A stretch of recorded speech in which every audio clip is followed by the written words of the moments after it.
देखिए, पॉल्यूशन के स्तर पे आप सब ने डाटा देखे, पिछले जो सरकारों के दौरान दिवाली वाले दिन का जो डाटा था और अगले दिन का डाटा था, हमारे कार्यकाल में वो डाटा कम हुआ है।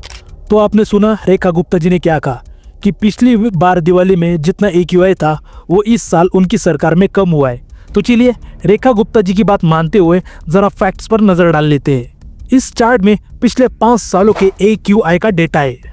2021 में था 462 और 2022 में था 302, 2023 में था 301, 2024 में था 359 और 2025 में था 345। यानी कि रेखा गुप्ता जी की बात बिल्कुल सच है। इस साल दिवाली आफ्टर डे का जो AQI है वो वाकई में कम हुआ है। पिछले साल के मुकाबले इस साल दिल्ली के AQI में पूरे 14 नंबर्स का फर्क है। लेकिन यह कोई खुश होने वाली बात नहीं है और ना ही इसमें रेखा गुप्ता जी का कोई हाथ है।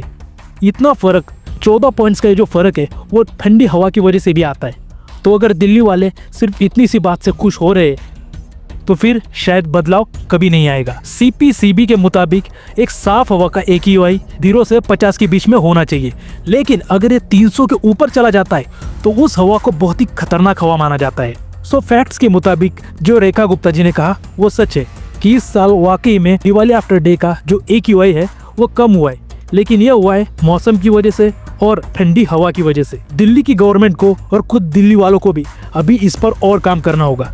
मेरी बात से एग्री करते तो कमेंट करना और वीडियो को लाइक करके चैनल को सब्सक्राइब करना।